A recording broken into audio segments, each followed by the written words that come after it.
bullshit. I'ma put it to you like this, yo. This is for the nerds, this is for the brainiacs, this what we deserve. Go ahead and play it back, you ain't gonna touch me, you not gonna do nothing, you are not above me. I bet you wish you was me, I know it, I know.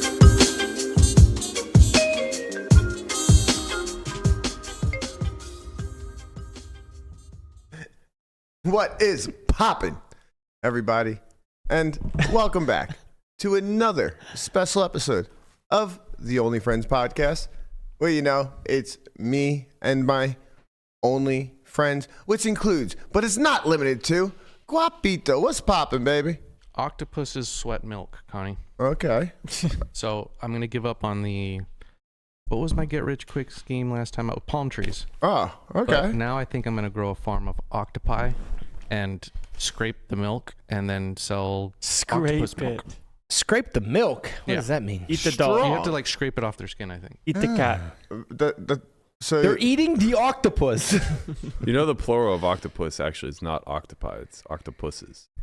I learned this on a Huberman podcast. He was very upset about it. Just throwing that out there. He was upset that it was not octopi? He's an octopus specialist. He's I'm upset getting that there. I'm like in the beginning stages. He's upset that people say octopi. So you're saying that I the see. training site Octopi is based off a lie? No. No, not at all. Just that, you know, it's not what you... It doesn't mean plural octopuses. It means this word, poker training. I do not think it means what you think it means. They make up words just like me. It's fun. Berkey loves that saying. Omnius. what's poppin', Burke? How you feeling today? Ominous. I'm great, man. I had a fantastic real weekend. good. Just wrapped up our Elite Academy. That went spectacularly. Guapo was in the streets. I think we're going to have an In the Muck from that a little bit later on. Man, wow. Huge sports weekend. What Got to happened? see one of the most fixed fights maybe in the history of our generation. You of think it was boxing. fixed? Yeah. I was pretty sure. no way that I push back on this. Like, I was pretty sure it was fixed. And then I saw this video. Now I'm positive that it's fixed. sorry, Wait, there's was no it way the that video I of don't him training? push back is what I meant to say. Sorry, what? Was it the video of him training like 2 days before? No, but I saw him training, and like he would have, if they let him loose, he would have ate this man alive.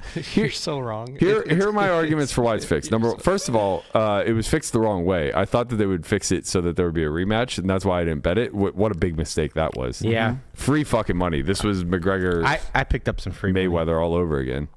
Yeah. Should have Really had the house mortgaged on Paul at $255. Jesus Christ.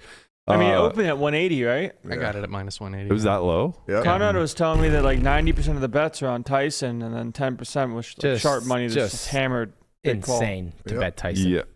Well, Sharp money let me was tell you all something. over. People just wanted to see the guy knock him out. Buddy, I think he could have. No. Brother. I think he could have. Negative. All right, Guapo. Let's watch this breakdown. But here's my take, by the way. Thanks. One of the big reasons why I think it was rigged and why I think he actually could have knocked him out is because he lasted the 8 fucking rounds.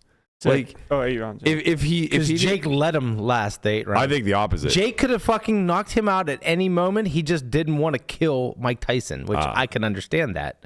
Jake is trying to make a name for himself in the boxing community. Knocking out Mike Tyson would Killing not Mike hurt. Tyson I think would he not got be there. good You for him. think he got who's he? You don't think Jake Paul has a ginormous audience already, man? Yeah, of course he has a big audience. What does that have to do with the No, boxing you said that community? he's trying to make a name for himself in boxing. He's a joke in boxing. Yeah, I don't disagree with you, but the guy sells tickets. Okay, but that doesn't mean that he has made a name for himself. Like, if he can establish actually beating credible boxers, he's going to want to do that. I think you guys are conflating what you're saying. Like, Yeah, I okay, don't like disagree with what you when you just say said. made a name for himself, you mean like he's not respected as a good boxer. As a credible he's definitely boxer, made a yeah. name for himself. Yeah, I mean, absolutely. everyone knows who he the is. colloquialism of make a name for yourself is It's like be aligned with respected being within talented. your community. Okay, well, I'm Yeah. just saying that got mixed. Sure, but the idea behind the sentiment is that you're good. Let's run this clip. I got to see what you're talking all about of the here. memes are unbelievable.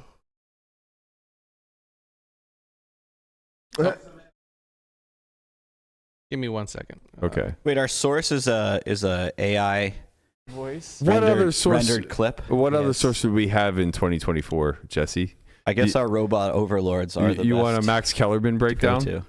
This Landon, fight how was do you most feel about definitely this? I feel rigged. like Here's some evidence you might have missed. Tyson was doing fantastic at the beginning, landing some big shots and knocking Jake around the ring. But Hell that yeah. changed when Paul clinched with Tyson. It's alleged he whispered into Tyson's ear to cool it, and the message was confirmed received by Tyson with the affirming tap on the back. After that moment, Tyson Look at became a him. stick in the mud. Look at him, just a standing stick in the directly mud. in front of Paul with no more aggressiveness to him. Like here, for instance, Tyson can see the right hand plain as day and makes Plain no as day, attempt to slip Guapo. it. My next reason is Tyson was definitely pulling his punches. Tyson looked as if he was struggling to hold back and not throw punches at Paul.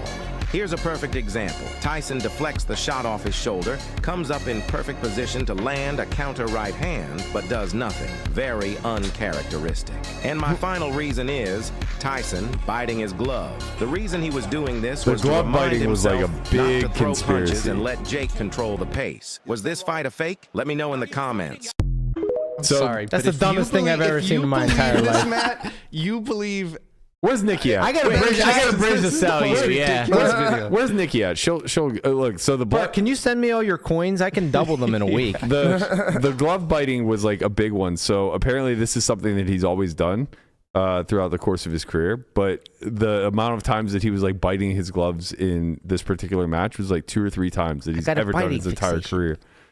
And the idea was that was great. He's like, we know, Mike. Yeah. That's what you're known for, is biting. You bit. That was so funny. You bit. What's his name's ear off? I don't know if y'all know this, but I have a biting fixation. Yeah. the idea was that he was biting his glove because he had to keep reminding himself to hold back. He only landed 5 punches the whole match. No, it was more than that, wasn't it? It was like 13 or 14. It was whatever it was. Whatever was very, low. It was very low. It was like very, going very into the low. last round. It was somewhere like 5 for 30. Mhm. He had only thrown he threw like under 50 punches. Jake Paul threw like 4 or 5 times as many punches as he did throughout the whole match. This isn't shocking news.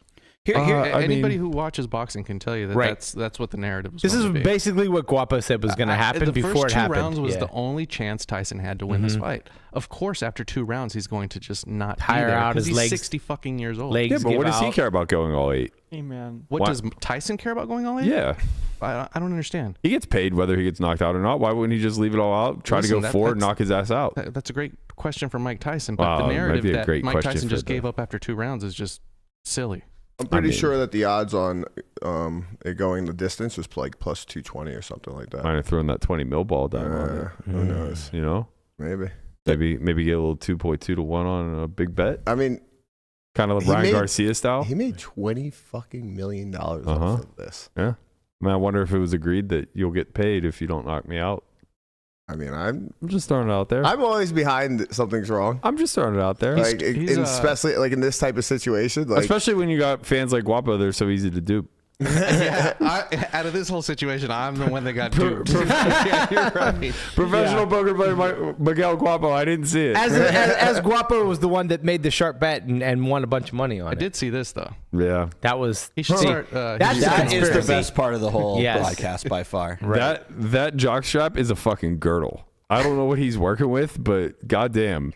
I think that's for like boxers wear that to like for under like the belt stuff. No, I it's understand. not like a special thing. No, but like the thong-esque jockstrap that he was working with is bigger than that didn't have to be on air. that was large. It didn't have to be on there. I think Yeah. that was a genuine accident. If you watch the camera footage, like the camera just jerks straight Oh, that's back an up. accident. It's like, but the oops. fight is clean. Right.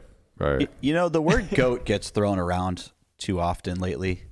Mike Tyson might be the goat. I thought you were gonna go Jake Paul. Yeah.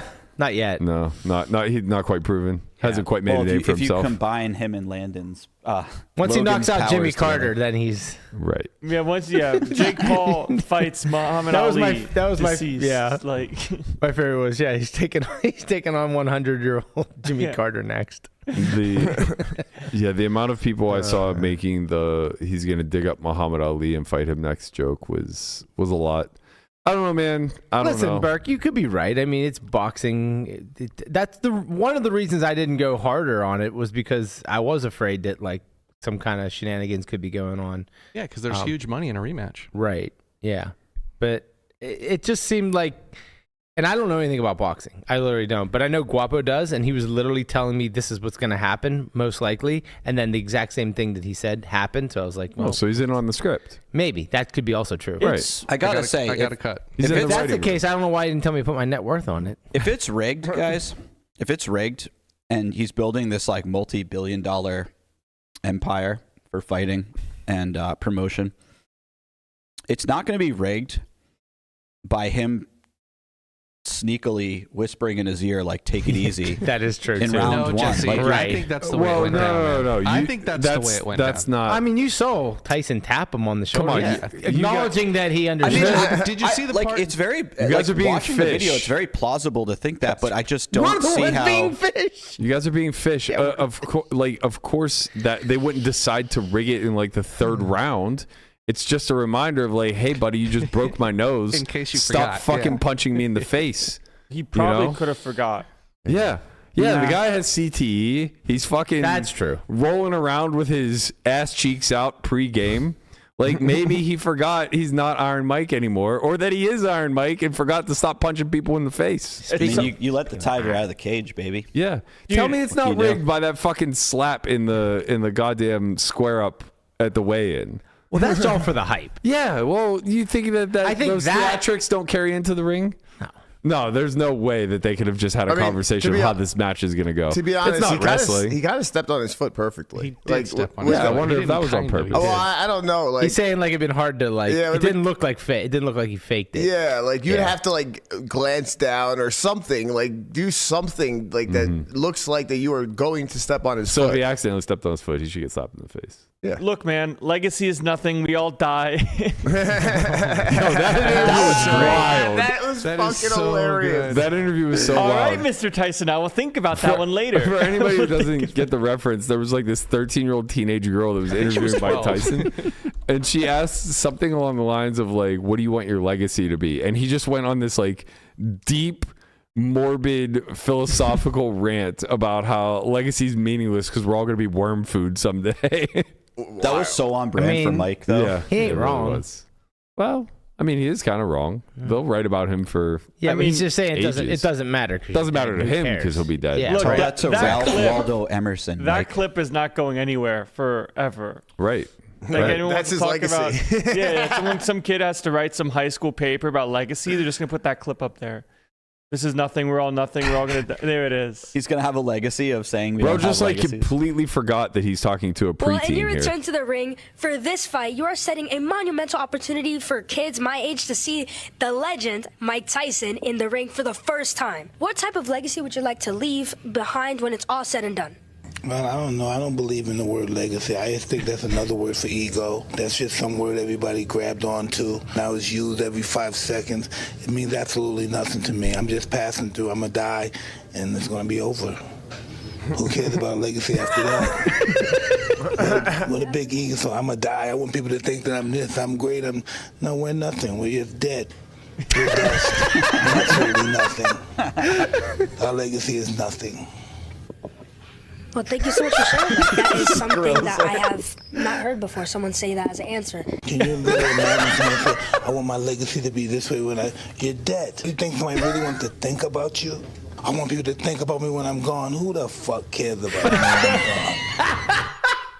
It's so good. Good, man. Good. Oh, poor 12-year-old girl. She probably sat at home cooking up that question forever. Yep. Finally got to She it. handled it great. I got to tell you, she really did. What can you say? That's something I've never considered interesting, before. yeah. What can you say? You're just Right. there stunned as a 13-year-old No, trying yeah. to come to grips with the existence that you're not going to live forever. I mean, That's a 13-year-old with a $2,500 sweater on. Like That's fair. you're gonna get the told. full Tyson rant if Yeah. you know what I mean. That's a small adult right there.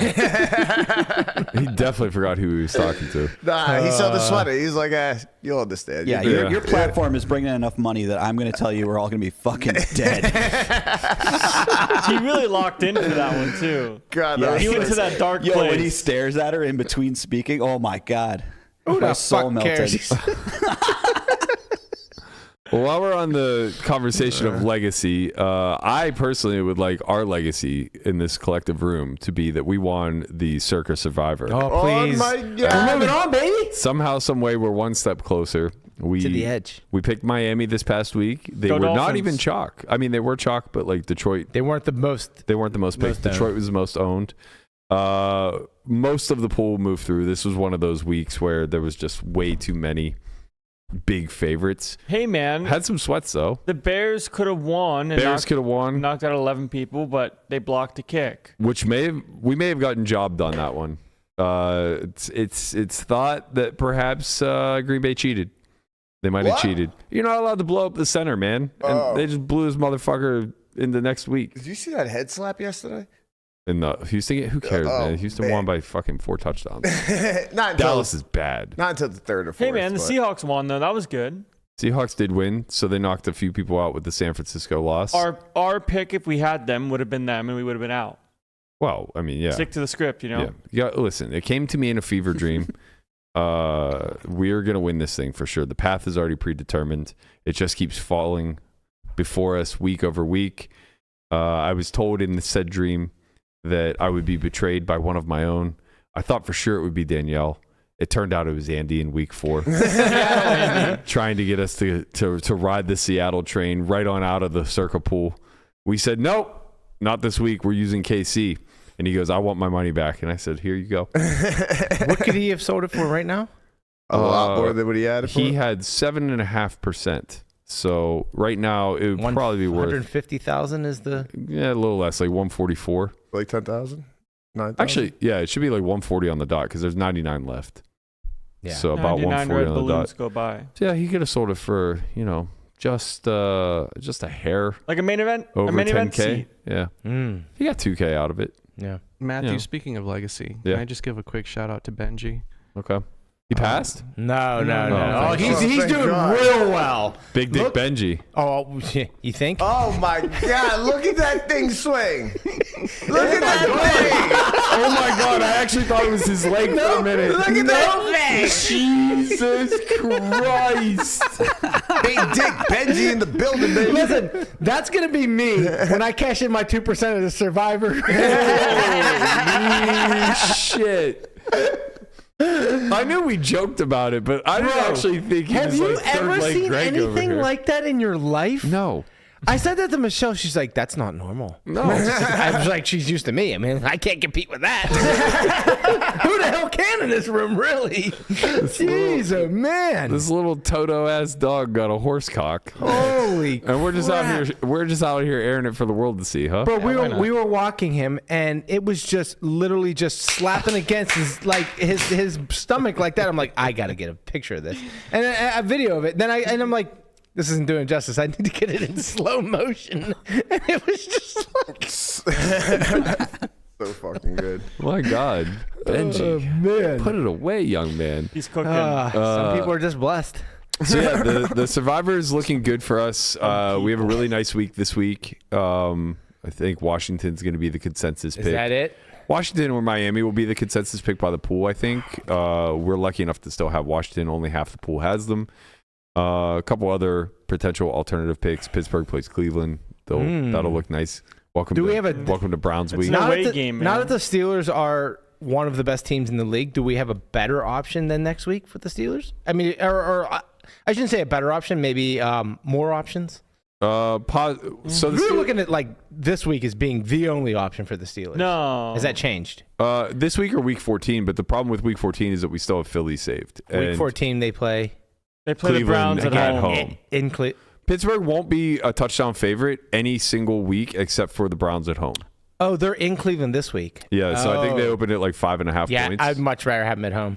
Obviously, but The Eagles are also at home that week. both against the weeks Panthers. both weeks that they're going to be used the most, which will be this week and week 14, we have better options, I think. By the way, if you chose the Browns with 100 left, you deserve to lose. Insane. That's wild. They weren't even favorites. I guess by the end they were -1. Okay. But like, So they're whatever, basically man. picked, Two people were just like, I'm going to win the pool this week. Like, you thought the Lions were going to fucking lose? Yeah. I mean, like, what are you doing, man? Right. You see that 35 people are going to go through to the next week on the Lions for sure.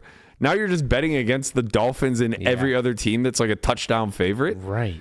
I mean, don't get me wrong. The Rams could have lost to New England. That game was a little bit of a sweat. Chicago could have beaten the Packers. But again, it's only 11 people. I mean, like, you're risking the biscuit on the fucking Brownies with 100 people left in Circa Survivor. It's nice to know that there's still some gamblers out there. Money out there. Yeah. I have a question about the implied value. Is there a market for that? Like, can you sell your ticket back to Circa? No, but there is a market. There's a lot of sharps out there that would be happy to pay somewhere between.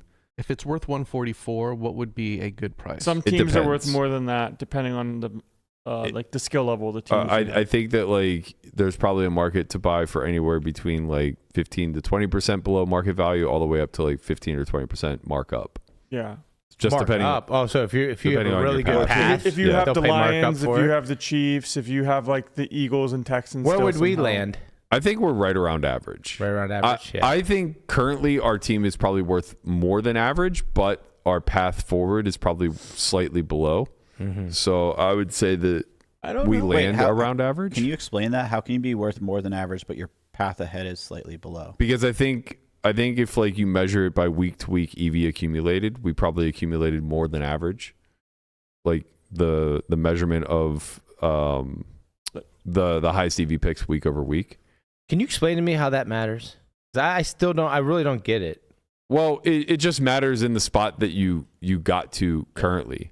You can estimate what the future is worth. Yeah, like how is it? Like, you can actually accurately measure what the past is worth. You can only estimate what the future is worth. But I just don't understand how the past could mean like all that. Like when you're calculating your EV, you can only look to like you're still in, and here's your path forward. What you did in the past has no relevance to what your EV is, right? I agree with that. That seems like maybe I'm missing something, but I don't understand how it could be. If you gained EV in a past week, it's unrealized as soon as the week's over. Right. It's more like inverse. Yeah. Like the teams that are worth the most right now, as far as like EV accumulated, are probably worth the least moving forward. Yeah. Like if I made like an inverse correlation. Wait a minute. Yeah. If I made a bunch of plus EV moves in a tournament, and I'm at this spot, it doesn't matter, and I have the exact same stack as somebody else who made a bunch of negative EV decisions, but we have the same stack at the same amount. Well, that's a bad example. It's different because you're making plus EV decisions and they're making negative, so you're more likely to outperform them. Also, in that instance, like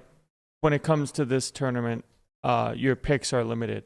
Like tournaments, new hand, new game. Yeah. This is like, you use the Chiefs, you can't use them anymore. Right. Now your team is worth less because you've used the Chiefs. I think the real framework is that there's probably an inverse correlation. Like the more EV that you've accumulated up until this point, the lower EV options you have remaining moving forward. I mean that I can understand. I mean, yeah, of course it's never so the teams that perfect, are technically worth the most as far as like accumulated unrealized EV are probably worth the least moving forward. Okay. Well, like a team that's used the Cowboys already and is still in is a great team probably because you can't get value for them anymore. Really, that's not true. There's value to having them. But like if you have the exact same path as somebody else, your team is EV is worth the same. Doesn't matter how you got there in the past.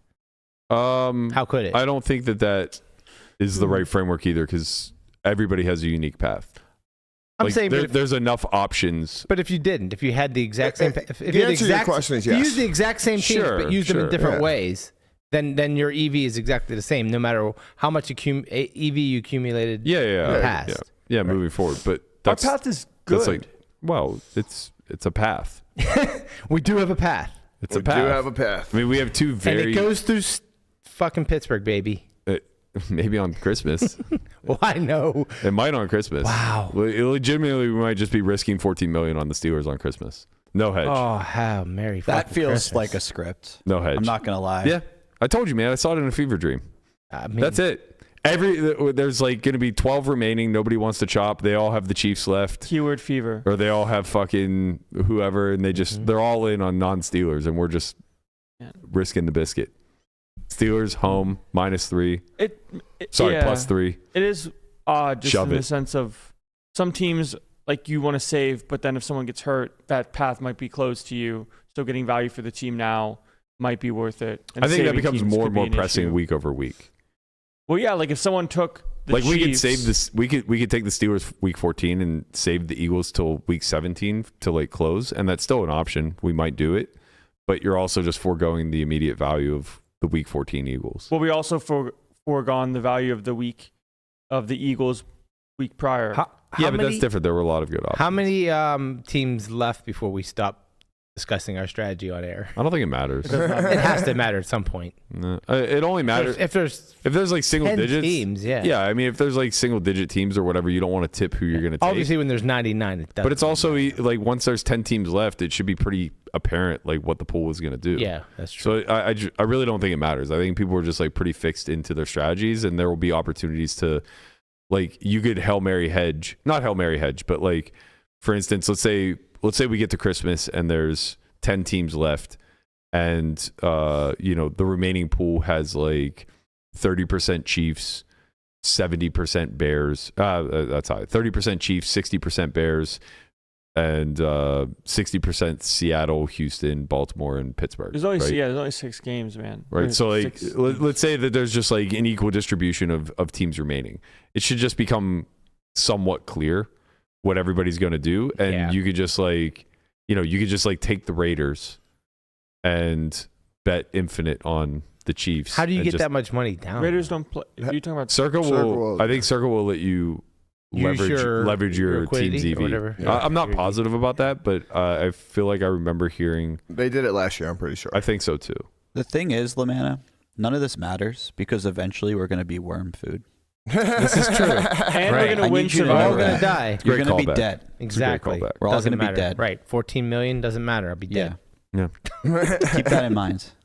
You should keep that in mind. It's an easy way to move forward, you know? You just don't give a shit about anything. You're just going to die. It's a great way to take a bunch of bad beats in a row in poker. Right. Like, Mike told me. Does it really matter? Look, bring up that video. It's all going to script, okay?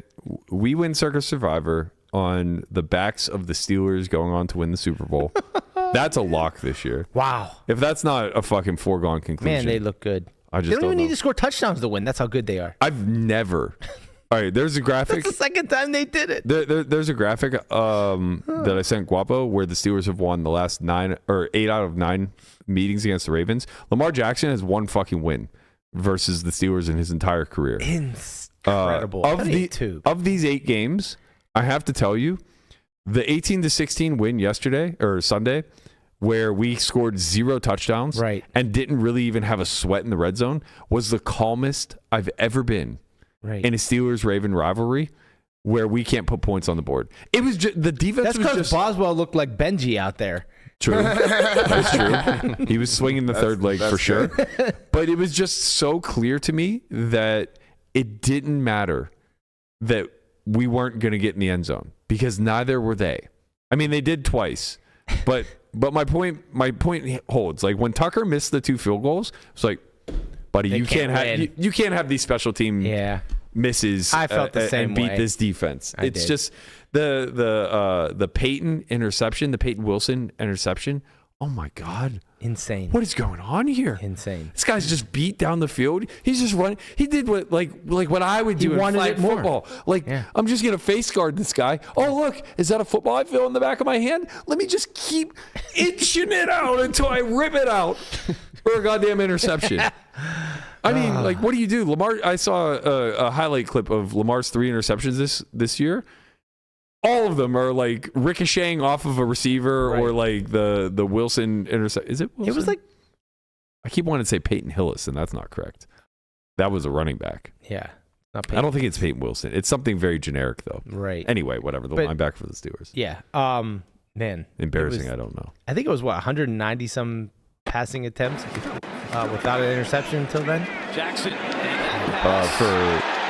For Lamar? For Lamar, yeah.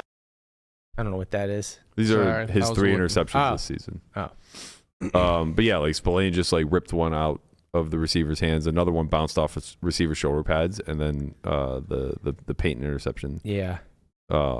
This weekend, just like it's wild. The thing is, the Steelers like Russ looks still looks good. They moved the ball a lot. They didn't get in the end zone. That interception in the end zone was terrible. That was awful. But in his defense, and I hate defending Russell Wilson, but I'm team fucking Russ bus. You're on it. I'm on the Russ bus. How could you not be? I'm fucking. Is there anybody in the city that's not driving the Russ bus right now? The guy is so likable. All of a sudden, it's incredible. In his defense, weird. 6'8" Darnell Washington not making a play on that ball really is what led to the interception. Like, he sticks his hands up even. Maybe that's deflected. He's 7.5 feet tall. Yeah, he jumps. It might actually just be a touchdown. Mm-hmm. Like, he was throwing a jump ball to fucking LeBron in the end zone there. Right. There's a chance that they could have pulled that one off. Yeah. We got Browns coming up this week. Jameis makes me a little nervous, but the Browns don't. The Browns will be Browns. I told Conrad 4-2 in the division. I think I undersold us. Might go 5-1. Wow. Might go 6-0. What is the one we're gonna lose in Baltimore? Don't know. Last year we lost 1 to Cincy. Swept the Browns. Swept Baltimore. I'm not gonna lie. We'll lose the game we're not supposed to. I think you guys are really fucking good. Yeah. Yeah. That's what happens when you're good at every goddamn level. Right. Every level. Oh, Peyton Wilson. What did I say? You said Peyton Wilson. You said okay. Hillis. Hillis, yeah. No, I said I wanted to say He corrected Peyton it to Hillis. Wilson. You said I don't think it's Wilson, but it was. I knew it was something generic. Yeah. Listen, the Steelers are. I know this team well enough to know that they will lose a game that they're not supposed to lose. Oh, for sure. Which But it can only be the Browns at this point. No, I could very easily see it being Thursday. That's what I'm saying. It can only be yes. The Browns are the only team left. I guess the Bengals probably won't finish with a winning record. They play the Bengals. They should beat the next Bengals week. at home. If they lose that game, that would be like next what week. are you They're doing? away. They're away against Cleveland. Although maybe they already got those out of the way with the Colts and with two very Dallas. very bad losses. Yeah, they should be undefeated. They're away against the Browns. Man, we must sound so insufferable to everybody right now. Well, it's not that they should be undefeated. It's that those two really bad losses correct for like some very fortunate wins, like last week against Baltimore. Yeah. Week 1 versus Atlanta. Both were 6 field goals. 6 field goals. Hey, 18 points. That's all you need. That's all you need, baby. So sick. Oh God, Conrad's such a quiet Yinzer fan. You know, speaking of Yinzers, we got more Steeler or more Pittsburgh news.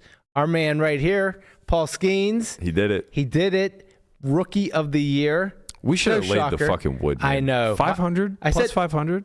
Oh, my dad got him for like a lot. I don't know what he got him for, but he bet him before the season. Shout out to Chico. Yeah. Shout out Chico. And then he hedged, I think, with Merrill. So he was good to go. That was a good bet. Yeah, because it was before, like, you could get really, really good odds before the season started, just because they didn't know when he was going to get called up, right? Are they going to wait till June? If he wait till like June, then he probably was not in the running for Rookie of the Year. But they called him up early May, and he was just lights out the whole way through. What was it, like plus 1,000? I think it was like 3,000 or something. Jesus. Something like that would have been a worthwhile bet for sure. Seems like there's at least going to be chatter that Merrillis is that Merrillis? Jackson Merrill. Jackson Merrill, yeah. Was robbed in this particular scenario. I mean, obvious. I didn't think Skenes had a shot when San Diego went deep into the playoffs. Yeah, you can't be. There's no such thing as being robbed when you saw what Paul Skenes did this year. Was it maybe close, like a flip, or I think maybe it could have went either way, sure, but robbed is like ridiculous. Yeah. I mean, look, I'm just playing devil's advocate. No, I get it. Obviously, there's a lot of people that thought Merrill should have got it for sure. Stolen is a lot. Yeah, see, that's but I will say, so I was talking to my trainer today. He played ball in college as well and follows very closely. And he was like, of course he won Rookie of the Year. I'm like, wait, what do you mean, of course? He's like, he's so much more marketable. Like, nobody knows who Jackson Merrill is outside of people who are Padre fans. I was like, oh, that's so true. Yeah, I mean, that's true. Like, literally anybody who's watched a single game of baseball knows who Skenes is. Right. But it's also just like kind of unfair. And I don't know that they need to separate the award between pitchers and offensive players, but it's really fucking hard to compare the two. He's the first one since DeGrom in 2014 to win. I think so. I think. Yeah. First pitcher to win. Yeah, and only the second Pirate ever, Jason Bay in 2004, was the last. Right. But it's had to wait 20 years. Right. But it's just like so impossible to compare. Like, you know, Skenes was in, albeit not very seriously, but like he was on the short list of Cy Young contenders. When I say short list, I mean like, you know, the final 10. Did they announce the Cy Young too? I don't think so. Oh, so I mean, he's still No. He has no shot. No, but he's one of the finalists. Oh, was he? Yeah. Okay, I didn't know if that was true or not. Yeah, he's one of I just the know like coming down the stretch. Sale's gonna win it, right? Yeah, for sure. Sale's like a runaway. Right. But I knew coming down the stretch he was like top 6-ish. He just didn't have enough innings, not enough starts. Exactly. He'll be in the running next year. Right. But he set a lot of rookie records when it comes to his overall season. And it's just like, it's not as glamorous. You know, you go out there and you strike out 9 per game, throwing 102. That's not as impressive as hitting 25 very clutch home runs. Right, yeah. I mean, like 80% of them against the Pirates when the Pirates are still in it. 80% of like Jackson Merrill's home runs were like with the game on the line somehow. Yeah. Go ahead home runs or whatever. So he'll feel like he got the worst of this for sure. It was unlucky that he was it was the same year as Skenes. Yeah, or any other year. Or that Skenes even got called up early enough. Yeah, exactly. Right. But it worked that way for both of them. Like Skenes was unlucky until he won. That Jackson was having the year he was having. Yeah, that's true. But they picked him, and Jackson was unlucky that Skenes was around. That is true. I hope they extend him. I don't know if they will, but like here's the thing. So he when you win the good in pinstripes. So when you win the Rookie of the Year, can't wait, baby. When you win the Rookie of the Year, you get an extra year of service. So now he will be a free agent after the 2029 season, which means if I know anything about the Pirates, we have him until 2028 because they're going to just get rid of. They're not going to just let him walk. No, of course. They're going to try to get something for him. So that means we have 4 years. You know, four-year window to try to win. They could just pay him. They could just pay. Just fucking pay. Right. He's gonna look good in pinstripes. He will. He'll go back to the Yeah, mustache. definitely. His glow up has been amazing in the offseason. The beard filled out a little bit. The beard is good. I think it's much better look than just the mustache. Yeah, But- He'll look real awkward. Yeah, in that Yankee uniform. I think if they, I think they have to start paying him arbitration after 2026. So it's like, if you just like say, hey, we'll tack on a couple years, maybe have him till like 32 and pay him something decent. I mean, he might accept that. Hey man, Buddy. just find the rookie card. Find the rookie card and be rich. He's better than Garrett Cole. Do you think Garrett would have ever accepted that deal? Maybe. No, Maybe. Come on. He knows he can test the market and get hundreds of millions. Right. I get that, but I mean, they could if they gave him something that was actually reasonable and I mean, you're only extending it for a couple years. So now he's going to get paid now. I agree with you. He's not getting paid right now. I agree with you if you're talking like, hope to get him at a couple million per year discounted. But like if you're asking him to sacrifice somewhere in the 8-digit range. I mean, if you paid him $20 million a year right now, you don't think he would take that? I don't think he's going to get like 25 plus. Yeah, 30 plus. But he's getting it right now. Anything can happen. You get Tommy John. Like you put that contract in front of a 22-year-old kid, right? He might accept. First of all, I'm just saying you should try. That's all I'm saying. Just try. But they're not going to try because they don't. Sure, try. but like you're also he's going to go out there. They're going to also asking for 4 years. We're going to waste his time, and I'm going to be very, very, very upset. You're also just like going about it in the most exploitative Pirates way. Like, how about you don't try to get him at a discount? How about you just sign him to a fucking market deal? You can just pay. Right. Yes. Do they have the money? They won't. Yeah, of course they have the fucking money. Well, and then Bob Nutting's made more profit in the last 15 years than any other owner in baseball. By doing what he's been doing. Yeah, of course. Yeah. Of course, it's not even close. Yeah. While we're talking about sports, let's shift a little bit into poker. Poker News put an article out, and I don't know that this deserved the exclamation point, but huge news for the poker community. The International Mind Sports Association has officially recognized poker as a mind sport, placing it alongside established disciplines such as chess. What do we think about this? Is poker a sport? Absolutely. The mind sport, it's for a sure. mind sport. Absolutely. I'll give you that. I mean, counting it the same as esports what's makes the sense difference? to me. Well, it's not. You need athleticism to play poker well. I think you can make some arguments that you don't need a ton of athleticism to play some sports. Sorry. Some people would argue that with golf. You got to be a big time wrong. athlete to be a dart thrower. Do you need to be? You a need to big-time have good athlete? hand-eye coordination. But I mean, Sure. yeah, you need hand-eye. I'm You sorry. need some sort of physical skills. You don't need any I think physical it's a reach skills. to say need that some if someone physical is more skills, athletic than someone else, they'll just automatically be. Wait, hold on. I Hold on. Are you just doing this to like start conflict, or He's do you definitely mean playing it? some devil's advocate. I mean, look at him. Look at that smug look on his He's face. dare causing they, problems. He's causing Jesse? problems on purpose. How dare they? How dare you? I can't believe it, man. How dare they? Can't believe it. Imagine trying to say like an Archie player isn't a fucking athlete. Thank you, Berkey. I'll meet you halfway. I think if you're a tournament poker player and you got to put in 12-hour days, like it probably certainly helps if you're not like super out of shape. But as far as being athletic and being a good athlete, no, I disagree. Okay. Like, there's not a lot of hand-eye coordination going on with poker. Sure. Like, you could say your bet and someone will put the bet out for you, kind of thing. Yeah. Like, you don't really need to have anything athletic about you to succeed in poker. Yeah. Maybe. Some would say the same about driving. No, you need hand-eye coordination for driving. What are you talking about?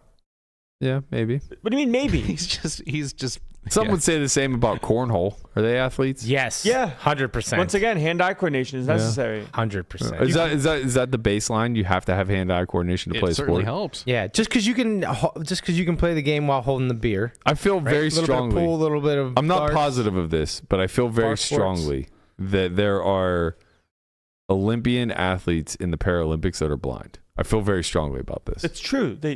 Yes. What kind of hand-eye do they have? It's still body coordination. Oh, man, his face is so You're the good. worst. You know? What are you doing right now? That was what he's doing. What kind of hand-eye coordination does a blind person have? Answer the question. But you still have to move your body. Like poker, you could just say like 2 million, and if you can't move the chips out, they'll put it out for you. Nah, they're not doing that for you, bro. You gotta. All right, well, let's hear your side of it then.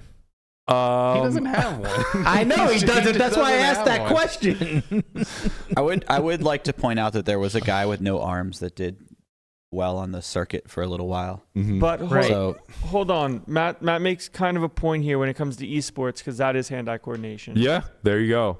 So does that make them mind athletes or Or actual? real athletes. Hand, Right. Foot coordination. You guys want to talk I mean- about a real athlete? There's a guy named Emmanuel Hansel.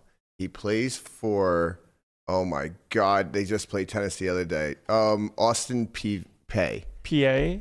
PAY? He has one arm, and he fucking cooks. Playing tennis? No. No, basketball. Oh, basketball. My oh, wow. man absolutely cooks. I'm talking about blocks off the backboard, 3-pointers, Man. get to the rim, straight dunking on people. Like, he is nasty. Probably doesn't quite have the AI crossover, though, huh? I mean, he kind of pulled it back. He got a sham guard in there. Sham guard. Yeah. By default. Honestly, it's pretty sick. Like, it's one of the sickest things I've How tall ever is he? seen. He's pretty tall. Big man? Yeah, I want but like he point guard. Like he's Point guard? Like he moves. That's how he moves with the ball. Like I watched a lot of him in high school. A lot of him. Like because he was just. It was just. How can he be a point guard? I mean, shooting guard, I understand. He might Point be. guard? It might be a shooting guard. Now, but like in high school, he was a point guard. Man, tough to facilitate with only one hand. Dude, he was fucking nasty. There's an MMA fighter, Nick Newell, who has one arm and was pretty competitive as well. Really? Yeah. you're reminding me of that Theo Von stand-up joke where he talks about the guy in his town with no arms that submitted a bunch of people. Not familiar, but it sounds like a great, Oh, great man. structure to a joke. Yeah, Definitely go watch that special, please. They have him down as a guard here. He's 6'6". Do you remember that? Did you guys know that Theo Von was on Real World? Road Rules. Oh, Road yeah. Rules? Yeah. Oh, yeah. I did not know that. He was amazing. He was like young and innocent and sweet. Yeah, I used to watch Real World Road Rules a lot. I didn't remember. I did kind of like when I heard that. I was just like, oh yeah, Theo. There Did was you get definitely into the a Gauntlet Theo at all? Like where they would. Oh, like- yeah. Oh god, the Well, drama yeah. on there was great. Yeah, it was fantastic. And that was the challenge. Now it's the challenge. Challenge yeah. is so good. Yeah. I feel like it was the challenge to begin with, then became the gauntlet. It was then went back to it was the challenge. Road Rules Real World Real Challenge. World Challenge, which Yeah. became the Gauntlet, which became back to the challenge. challenge, Yeah. Yeah, they just bang Shout the out whole to TJ time. Lavin. All they do is bang the whole Yep. time.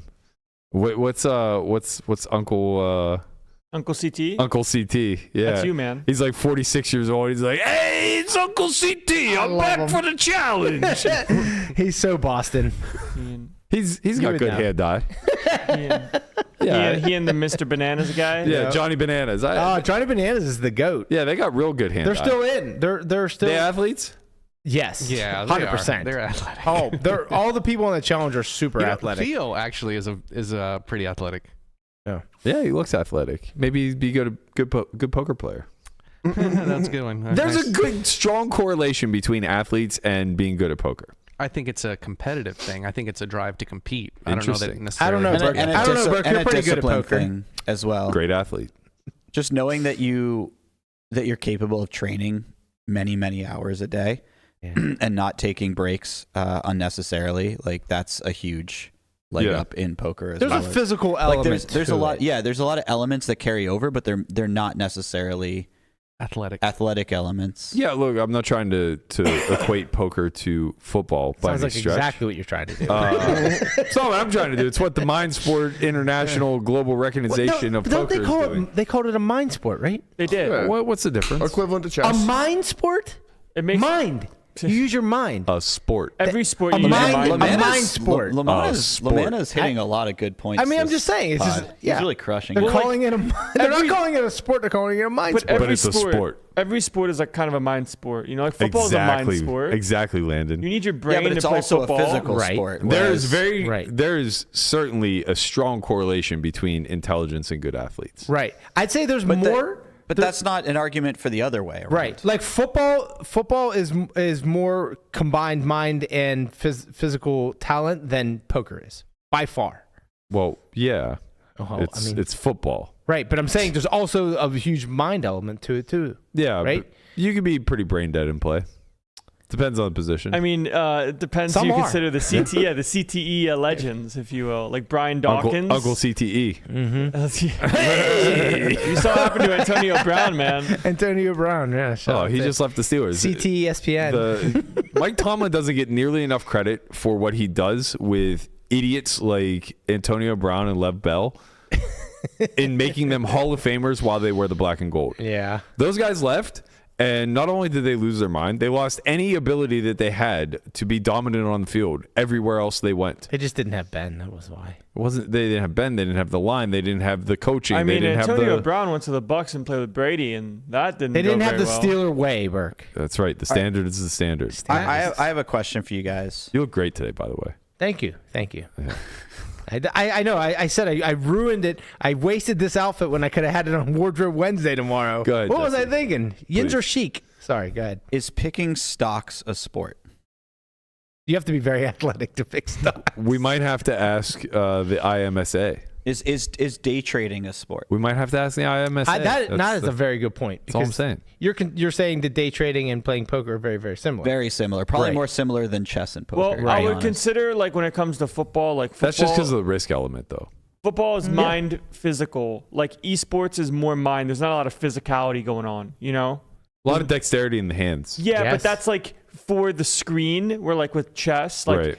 there's no physicality. It's like your physicality is moving the pieces. Like in Right. poker, You have to have really good hand-eye coordination to probably play video games, right? Very. yes, you do. Fantastic, But yeah. again, you're not like hitting somebody else. So right? are esports a sport? Esports, well, that's why they're mind sports. But are they a sport? Right. I feel like esports are more of a sport than. I feel like esports are close to like driving, like race car driving. Right. I That's agree. a sport, right? Yeah. So then, yeah, they are sports. I mean, I guess mind sport is still under the sport category. That's what I'm saying. It's a subcategory. It's under the sport umbrella. So here we are. Poker's a sport. I would argue that esports are more of a sport than darts, to be honest. Also agree. Yeah. Darts are sick, though. Darts are awesome. Darts have electric. Triple 20! Yeah. I mean, have you seen Can't drink like, while you're playing an esport. have you seen You that cannot clip? drink. Well, definitely At not. least not well. Have you seen that clip of like the perfect Yeah. darts? And Yeah, like, yeah. oh my god, they're electric, man. It's incredible. We need their commentary. I get a little better at like darts and cornhole after a few beers. You're terrible at darts. No, I beat your ass I beat your ass. That's for sure. That was good. I offered Brian a bet when we were Blacked out. I beat him blacked out. He did beat me blacked out. Oh, let's go. Great Have you guys clip, seen Poppy. this, by the way? No, what is this? I mean, it's on point, and we're talking about Tyson, but watch this. Let me turn the sound on. We might get flagged for this, but, you know. I mean, it's too late. We're already getting flagged for the Lamar interception thing. You hit the board. That doesn't usually happen. You're doing well. Okay, yeah. Fuck you, he didn't throw the match. Tyson is the GOAT. Do you get a bullseye? Bullseye blindfolded. Okay. Tyson is the GOAT. Okay. Fuck you that this guy can't land a goddamn jab on Jake fucking Paul. Jake You know Paul. what? I'm back on Berkey's side. This guy's hitting bullseyes blindfolded. Oh, I'm just glad I picked the right. It took Lamanna a year to hit a bullseye with his eyes wide fucking open. This guy, and then you still can't hit one. With arms wide open. I might be back on Berkey's side too, to be Yeah, honest. that That's was a strong impressive. clip right Yeah, there. that was You're not. welcome. You're welcome. Guapo, what do you have to say for yourself now? I say that you guys are conspiracy I theory didn't see idiots. it. He says I didn't see it. I mean, not all conspiracies are fake. Right, that's true. Some of They, them have they to all have. can't be fake. You know, Right. which one do you believe? There's always a lot of Actually, truth it's in a the common lies. misconception that not all of them are fake, and that was pushed by Big Conspiracy. You know, I don't know if you're aware of that. I have a conspiracy theory of my own. Oh my I god! am shocked to hear that. So- I'm terrified this is gonna be some weird pivot, but go on. So yesterday we were at the academy, and Oh, Guapo don't was do playing, that. right? Don't do that. And, you Because this know, isn't funny. Like, it's actually not I knew funny. it was gonna be a weird pivot, but I'll allow it. It's I just- like this. it's I'll not- allow it's it. not Hold funny. What do you know Everybody- about Guapo? You're like, oh, Everybody just keep it I down. wanted to continue to talk about the sports thing since that's going to be the thumbnail, but it's over. We're moving on. it's We might over. as well get into the muck then, because Yeah. we have the clip. We are, but let Wait, Conrad this is set a- it up this is a- appropriately This is here, a different Guapo. hand, isn't it? He had No. the graphics Oh, ready. love to hear it. I All want right. to hear proposition. All right, so basically, Guapo plays This a is hand actually going to where, tilt the shit out of me, but go ahead. where he flops middle pair, and it runs out pretty clean. Do you want to watch the hand? And he goes call. But throughout the hand, the person next to him, the person that's in the hand, literally, it sounds like he's bluffing on river. Like he's like, man, what can my range be? Blah blah blah, and it just sounds like a complete. He said, bluff. "What can I rep here?" Yeah, what he can I had rep two here? pair, and he's like, "What can I rep here?" Maybe a So- straight, and he goes, I have a theory that Guapo heard him. A conspiracy theory. Conspiracy theory. That Guapo heard him on the river, and he called. He was cheating in Poker Out Loud. Wow. And got. How do you feel about that, Guapo? You know how I feel about that. This is borderline friendship ending type of shit. "Yeah, Conrad. that is a strong accusation Guapo- for a Guapo's dropped at the airport. for a mock game that was Guapo, played by- before we get to the hand, let's give you a chance to defend yourself here Yeah, I against think these so. I don't egregious need to allegations. Wait, are we I in don't friends need court to- here? I don't need to defend myself. First of all, like that was the worst storytelling I've ever. Never, for the love of God, never interrupt the segment again, please. Never- I that beg good of at you. storytelling. No, I just- we'll make Conrad. I That's beg of you. CSI, you know? Yeah. I mean, That's what you you had the whole show to work he up that picked the story. perfect time. He did pick the timing was like so, but like the perfect. story itself was executed like a kindergartner. So this one I mean, that's time what at band happens. camp, there was a hand, and I think in the conspiracy. Definitely go ahead, not a Guapo. kindergartner that said that story. Go ahead, That's Guapo. true. Tell him you didn't hear a thing. Obviously, I did not hear a thing. I did not show up to the Poker Out Loud Academy so that I mock could game? cheat a student in a hand. I mean, to be fair, if we think about the track record, you do show up at meetup games to Limp Kings and get the host to just, Fine, throw call it in there. me a scumbag. But Not just a scumbag. No, gutless, Gutless, cherry picking, gutless. I gotta no tell you. good son of a bitch. I gotta tell you, this hand, I take it all back. This hand shows. This hand shows a lot of guts, Guapo. Thanks, You were buddy. not gutless in this one, so let's roll the clip. Sure. Man, Mike's on.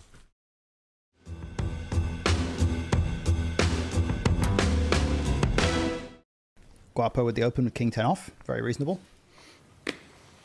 Wait, did Jason call with 4-3 suited? That's far too wide. Come on, Hunt. You can't be that shocked. It's only one pip too wide.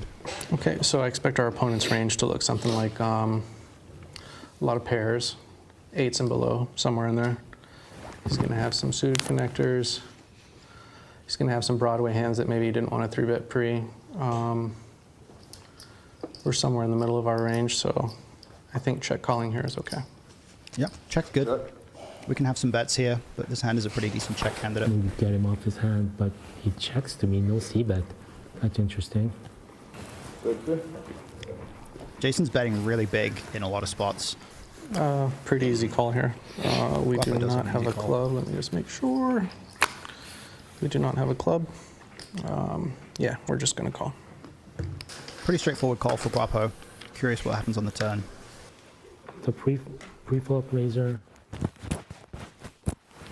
probably has some sort of one pair.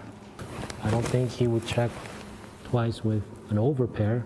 So I'm just He certainly gonna can. put the pressure on. Hell yeah. That's too big. I bet Way it's too big. not. If you get check jammed on here, Oh, it's a nightmare. 325? Yeah, maybe it is. I was just overbetting the pot here. Yeah, 325 is too big. I actually still feel pretty good about my hand. Nothing's got there. And I just don't believe. Sorry, no high-level commentary here. We're just going to keep him honest. Interesting. I think you're correct to not believe. This bet is weird. Oh, wow. Brutal spot for Guapo. He called my flop bet. After he check calls the flop, he check calls the turn. So he obviously doesn't believe me. He's probably putting me on a flush draw, like a busted flush draw. I'm not sure he knows he made two pair. A bottom, like a set of fives, maybe I can rep. Oh. Okay. I don't know if he thinks he's bluffing or if he knows he has two pair here. All right, well, first things first is clubs missed. He certainly can have hands like king, queen offsuit that decided to just call pre-flop. Body language-wise, I think he does know he has two pair. And maybe every absurdly once in a while he strong. just shows up with a bluff. Feels kind of gross just catching here with a 10. But you know what? Why not? I call.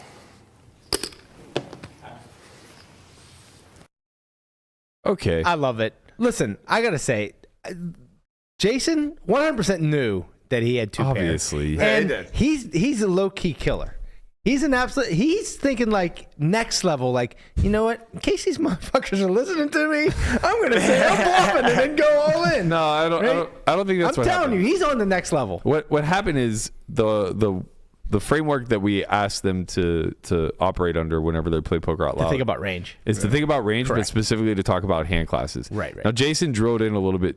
He was notorious for this throughout the whole session of Poker Out Loud. He would drill in a little too deeply and start talking about candidates within hand classes. But what you hear him expressing there is, what does all in represent to my opponent here? Mm-hmm. And he's basically saying like, well, my value hands could be like pocket fives, 5-4, whatever. And then my bluffs intuitively are going to be misdraws, but like they're actually shouldn't be once he gets a little bit better at theory. So I think that like that's where the confusion may come from in the commentary. It's like he obviously knows that he has the best hand and he backed into two pair and that he'll get called some of the time. But I actually off the cuff, I don't know that I necessarily agree with Hunt about sizing. I think the sizings On the turn? in general, I think like the big flop size is probably pretty good. And I think turn is probably 2E, which he bet like 2x pot, I Pretty think. close. But it's probably like pot and a half. Yeah. So I mean, I don't think it's going to be that far off. it's an inaccuracy, not an error. Sizing wise, yes. But I think range wise, 4-3 of clubs probably doesn't want to play this way. Just take your equity on the turn. I think more so on flop. Really? I don't know. I'm not super confident Got four one high, way or the though. other. I don't mean, it's mind probably this. just mixing, right? I don't mind this hand. Like he's got 4 high. He turns like Guapo's gonna call with like pocket fours with a club versus a smaller bet, but he goes bigger. It doesn't really matter that much. Turn, he picks up equity. He gets middle pairs to fold. Like Well, I'm just nines, thinking like eights. with the large size on the flop. It's called by enough flush draws too. most of the day, so it's No, kind of I important understand. to- But I think- if we think that the large size is good, I would think that there would be better flush draws. Like I would think you would use like high low, like whatever ace deuce, ace 3 he might have. It depends if you're peeling that pre, I suppose. So once again, it's going to matter on pre. I mean, it's 4-3, so I assume he's just. I gave him a button range instead of a cutoff range for peels. Okay. So I think he'll probably have like the wheel aces here more. And then I would imagine you'd want combo draws when you're betting this large. So like 8-9 of clubs, 7-8 of clubs, perhaps Queen 9 of clubs if you have it. I don't think it can be that bad. He's got 4 high. It can't be that bad. I'm just kind of making the argument you need flush draws to check back, and this one seems like nice because you're probably betting all the other combos of 4-3, or at least the backdoor combo for sure. Like you're for sure betting like 4-3 of hearts. Yeah. Right. That's just my guess. I don't know. I haven't looked yet. But I'm just kind of speculating. What do you think, Jess? Sizing and hand choice. I think there could be, if there were evidence that a man is cheating, there could be better evidence like he wins the hand. Right. That would be my starting point. Okay, so the conspiracy's been squashed. Okay, yeah. Guapo's off the hook. Guapo's innocent. Whoa. You're like, I didn't say that. Yeah. I'm just, Let's not go we need to that collect far. better evidence is all Right, I'm okay, saying. I got you.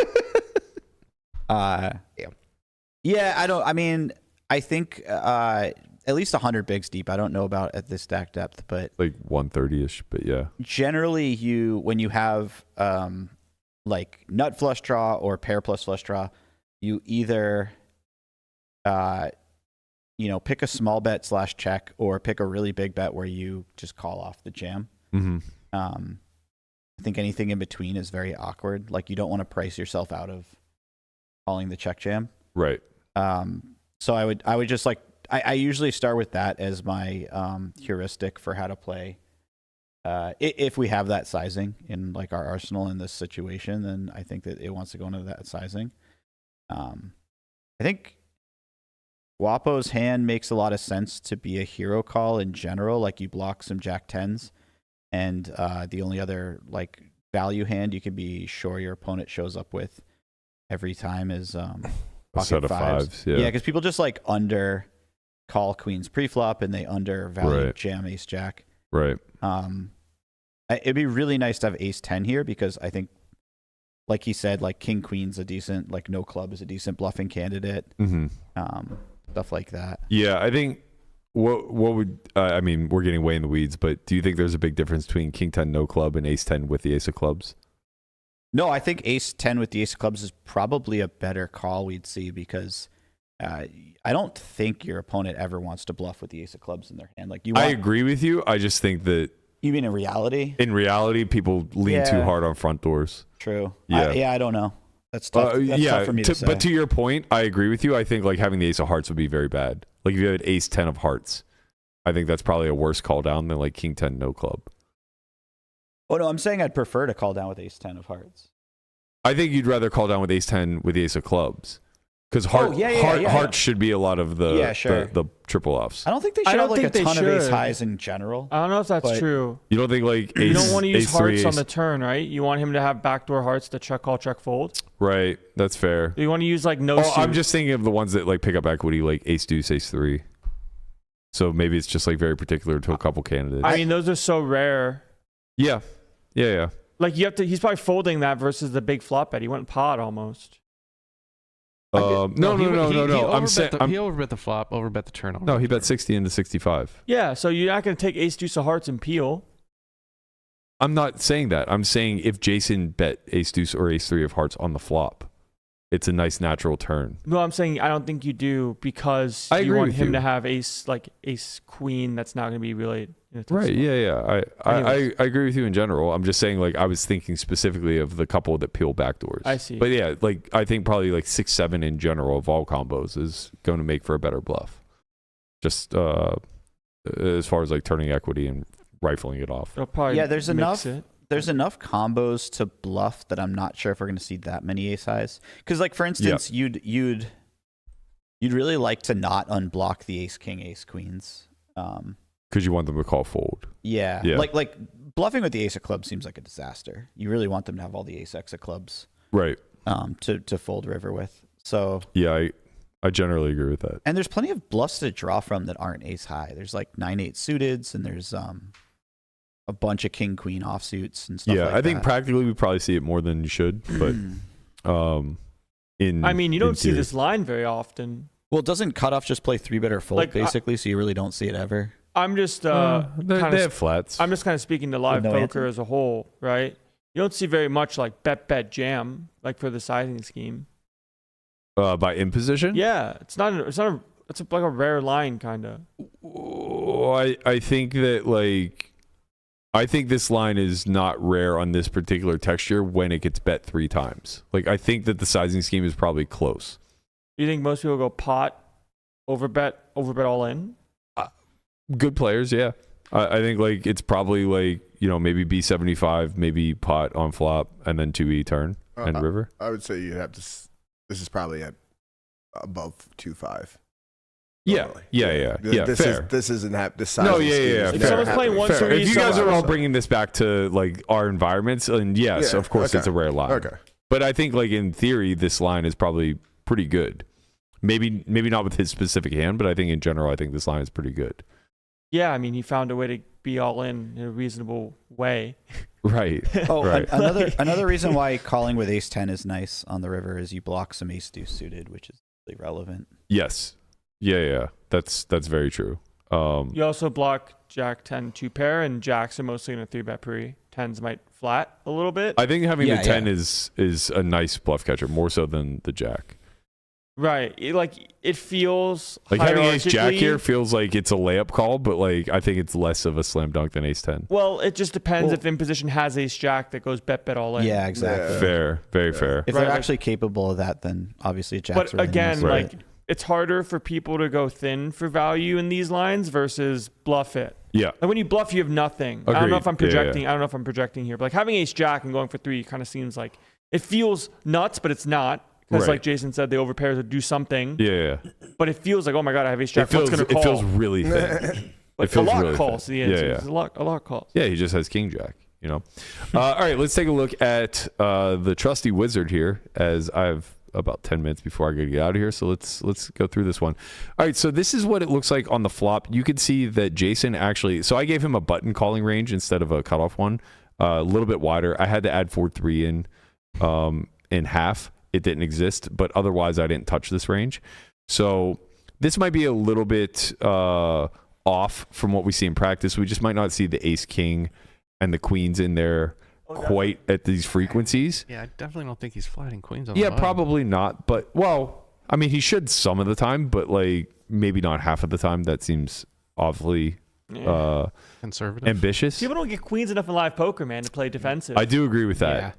I definitely do agree with that. But when we look at the equity splits here, you can see that the equities that are was going the cutoff calling range? Well, I gave him a button calling range. It's 200 effective, right? I gave it one. I mean, 150. I mean the pre-flop range, The right? pre-flop ranges are 150. So you have to have more calls. So if you get squeezed, you can play back jam. Right. So you need to have these hands. If you don't, you're just cooked, kind of when you call the button. No, it just looked way too loose for cutoff. It makes sense to me that it's button. Yeah, since he had 4-3, I assume he's calling too loose. So I just Yeah. gave him a button Sure, range. yeah. I mean, seemed like a reasonable adjustment. He got in there with the 9 deuce off a couple times. That was from the big blind, but a little different story. Not that that's acceptable, but it's a different story nonetheless. So you can see here that the equities run relatively close, but Jason does start to have a bit of an equity advantage here at the top. And that actually translates out into the overall EV of the spot. You can see that Jason actually is the one who is the equity favorite here, or sorry, the EV favorite here, despite being at a small equity disadvantage. So Guapo's strategy here is going to be heavy check. I guess that he's right to some degree in understanding that Guapo's betting strategy is going to be built around these overpairs, but you can see that nothing's really leading here for more than like, I don't know, quarter pot. Or sorry, a quarter of the time, I guess, like depending upon the suits, some aces bet more often, but a lot of them are just being checked at a really high frequency here. The board's just so good for the caller. Right. Like they have a lot of these middle-y Broadway pair plus club type stuff. You start putting money in, they have easy folds or easy calls. Yeah, so I want to go back and make sure that we're on automatic. Okay, yeah, we are. So it did choose the 100% sizing. So he wasn't too far off. Yeah. He bet 60 into 65. 65 was the full pot size. And you get to see that he does this relatively liberally because of the EV edge and the nut advantage that he possesses in this particular spot. He has pretty much all the sets with a construction like this. He has a lot of the 2 pairs with the Jack 10, especially considering he has Jack 10 off, which, if you watch Jason play, you'll know that he for sure had Jack 10 off in that spot. So it's very possible that he doesn't have like queens or jacks nearly the frequency that this range would suggest, but he probably has Jack 10 off and suited in full. Like just never 3-bets those hands and calls them all. And that kind of makes up for whatever inaccuracies we may have here. So he gets to bet like pretty aggressively here. We see about a third of the time he's coming through with the full pot size. Now we want to see what... Oh, wait. Actually, we want to examine his actual hand. Let's take a look and see what happened here. There we go. Let's take a look and see what happens with 4-3 when we dig in. Okay, so my instinct here was right. Not that proves anything. But like all the 4-3 basically is rifling it off, whereas 4-3 of clubs just isn't. And I think if we isolate here for specifically clubs, we can get a better idea of like which flush draws are choosing to bet. And I think it's in line with what I was saying. Yeah, so it's the pair pluses, the combo draws, and then the really strong other draws. So like it's all combos or all combo draws like king 9, king queen, queen 9, 9 8, 8 7, all the pair pluses, 6 5, 5 4, ace 5. And then as I kind of said, I thought the suited wheel aces would go pretty hard. So like ace 4 is in there, ace deuce is in there, ace 3 for whatever reason it doesn't like it. This makes a lot of sense because as you get deeper, you want to be more linear so that you can't get check raise barreled off of you. Like if they check raise and barrel turn, 4-3's kind of getting put in a bad place. you just have to fold. Yeah. Unless you turn, like the 4 like he did, I guess. But basically, like when you bet the lower ones that have no other backdoor equity, when you get check raised, you have to improve on the turn in some capacity in order to hold on. And that's okay. Like it's fine to fold a flush draw versus a check raise bet line. But like it's not something that you really aspire to. You want to realize the equity of this hand class specifically.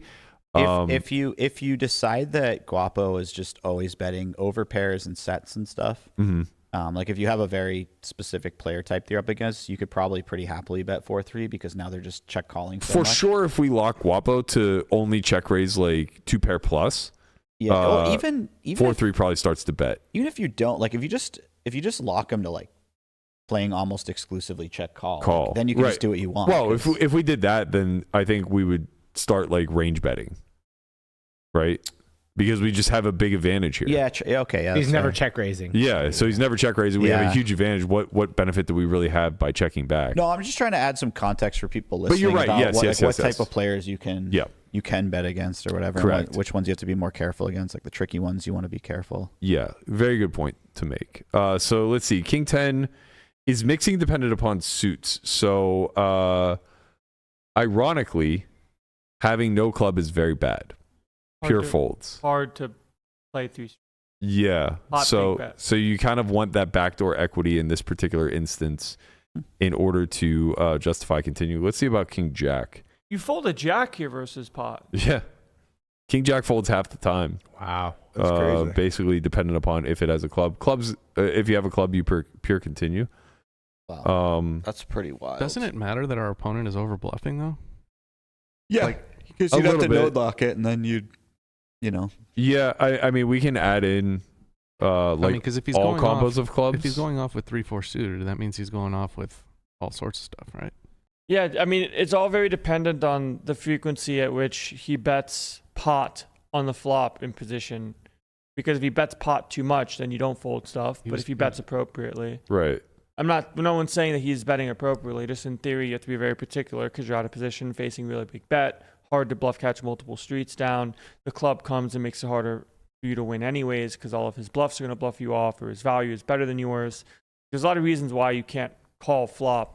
And it's not just because you have the best hand now. Yeah, I'll node lock him to being a little bit wider where he's betting. Grab that little range and crank it all the way to the right. Let's see what. So now I have him betting all of his flush draws and all of his open enders 75% of the time. Well, it moved differently because what happened was you locked those hands and now it's checking King Jack full. Right. But Guapo's saying here, like Jason's probably just going to bet a jack always. No, yeah, of course he's going to bet all of his value. So the value, like the frequency is not going to be 34%. It might be like 55%.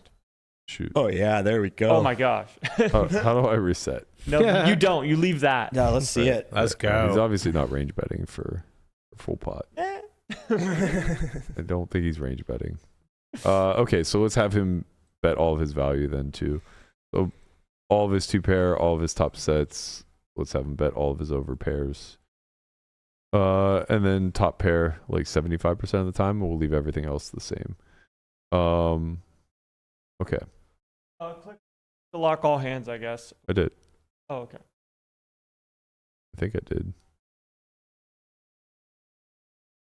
Yeah, that's nice. Now it's like 55% bet. Okay, yeah, there we go.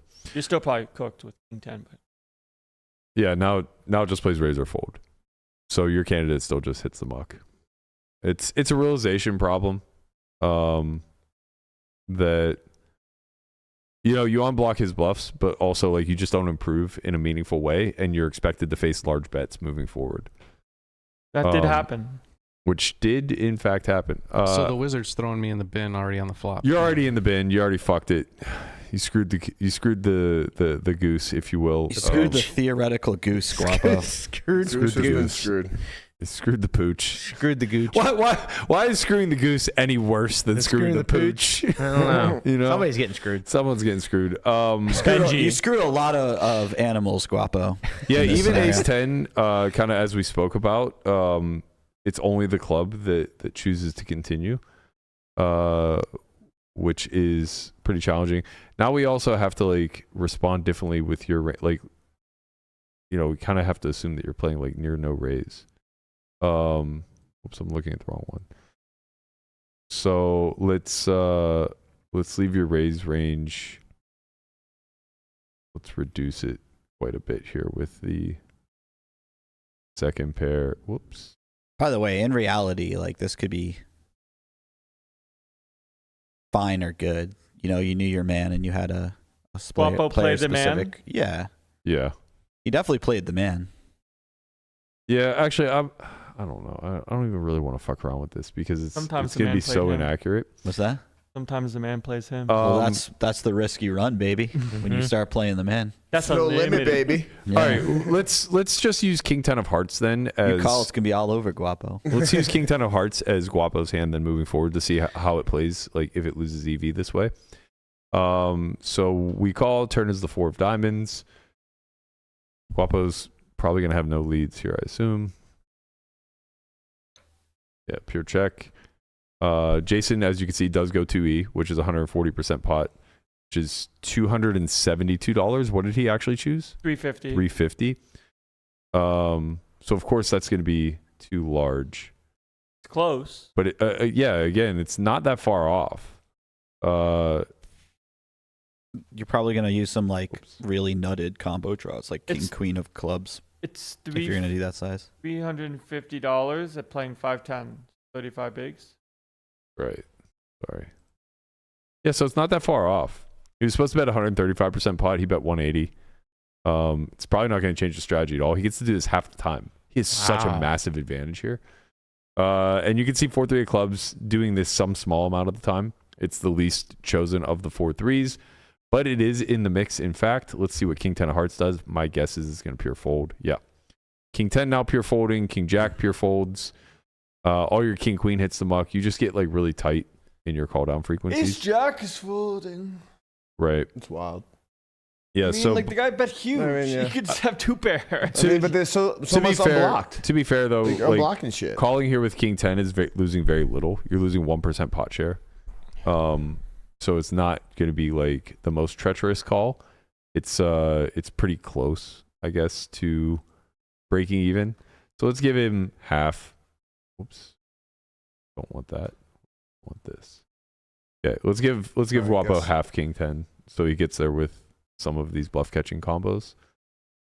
Is the reason why Ace Jack is a fold mostly because we are kind of blocking Ace King, Ace Queen? It's the betting range. Well, wait, who's in position here? I'm sorry. This is in position. Jason's in position. That's in position right there. Yeah. That's in position range. Right. Okay. So Ace Jack is just dead versus 10s. It's dead versus 5s. The ace blocks bluffs. Which are and then if you river 2 pairs, we only continued with Ace Jack, Ace of clubs on the flop. and now that blocks double barrel bluffs. Yeah. Because you can see like all of his nut flush draws here are double barreling, with the exception of exactly ace jack. Okay. And then he has like a little bit of ace king off, but again, it's leaning heavily on having a club. Same thing with ace queen off. I'm gonna make a bold prediction. We were dead wrong about ace jack tripling for value.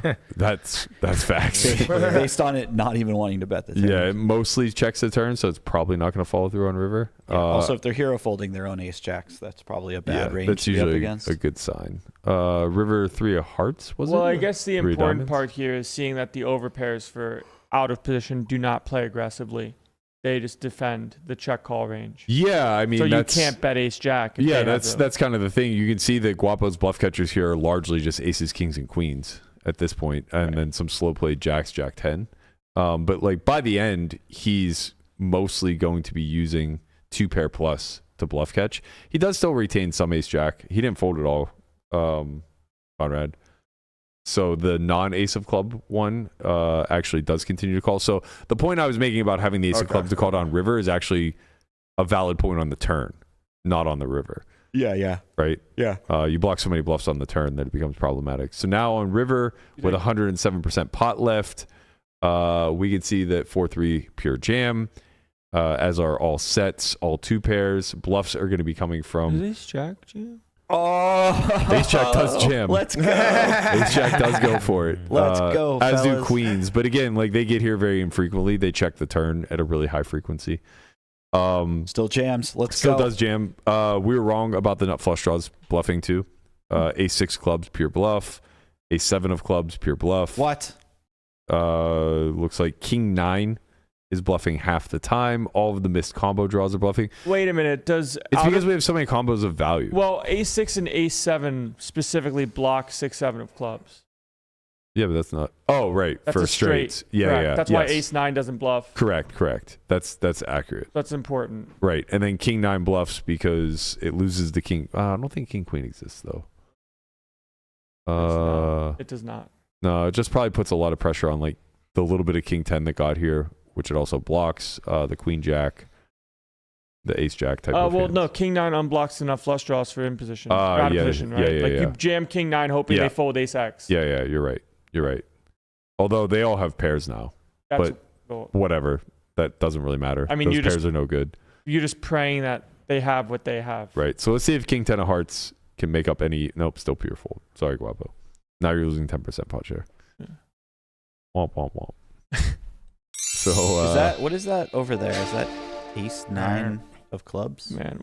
Where? That's hanging around. Here? Yeah. Yeah. Folds. Yeah. But but like enough flush draw can't fold kind of thing. Like ace 9 of clubs look getting at to this. rivers. Aces are indifferent. Aces are like almost pure folding. Yeah. Jeez. That's weird that kings call, but aces it's because don't. You want to block the 2 pair and the sets. Yeah. You really want to have like. I mean, I don't know why kings is calling. That's what I'm saying. Specifically more. I think. Because they're bluffing with ace 7, ace 6 of clubs. Yeah, they're bluffing with they're bluffing more with combos flush of draws more combos of ace X of clubs. But yeah, like ace jack becomes like a near pure call. It's actually making money, based off of blocking. Yeah. Or like king. Well, that's why ace jack of hearts wins money because they don't. With ace the deuce just in. It's That's a fucking straight. in. That's Oh, a wheel. sorry. That's a wheel. My bad. I was thinking it was a pair. That's a wheel. But yeah, the straights are making money here. That's a 5-card Believe hand. it or not. Yeah. That is nice.